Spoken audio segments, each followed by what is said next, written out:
Hi friends, இப்போ நம்ம எங்கே வந்திருக்கோம் அப்படின்னு பார்த்தீங்கன்னா கொங்கணகிரி அப்படிங்கிற இடத்துல அமைந்திருக்கக்கூடிய முருகன் கோயிலுக்கு வந்திருக்கோம். இந்த கோயிலோட சிறப்பு அம்சங்கள்லாம் என்ன அப்படிங்கிறத பற்றி இந்த வீடியோவில் பார்க்கலாம்.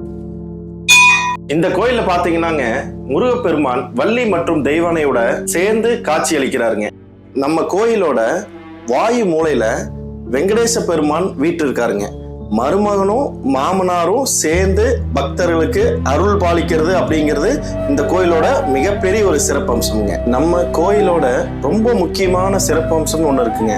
பாலை மரம்னு ஒரு மரம் இருக்கு. இந்த மரத்துல இருக்கக்கூடிய குச்சியை எடுத்துட்டு போய் ஒருத்தங்க சுபகாரியங்கள் பண்றாங்க அப்படின்னா அந்த வீட்டுல சாமி ரூம்ல வச்சாங்க அப்படின்னா ஒரு நல்ல ஒரு பாசிட்டிவ் வைப்ரேஷன் இருக்கு அப்படிங்கிறது இங்க வாழக்கூடிய மக்களோட ஐதீகம்ங்க. கல்யாணம் ஆகாத சிலருக்கு ஏன்னா செவ்வாய் தோஷம் இருக்கும் அப்படின்னு சொல்லுவாங்க, கேள்விப்பட்டிருப்போம், பார்த்துருப்போங்க.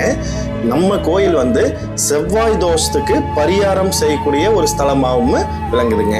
முக்கியமா பாத்தீங்கன்னாங்க சஷ்டி திதி அன்னைக்கு விரதம் இருந்து நம்ம முருகனை வழிபட்டா சிறப்பான ஒரு வாழ்க்கையை நம்ம வாழலாம் அப்படிங்கிறது இந்த கோயில்ல ஒரு ஐதீகமா இருக்குங்க. இந்த வீடியோ பிடிச்சிருந்தா லைக் பண்ணுங்க, ஷேர் பண்ணுங்க, கமெண்ட் பண்ணுங்க, கண்டிப்பா சர்ப்ரைஸ் பண்ணிருங்க.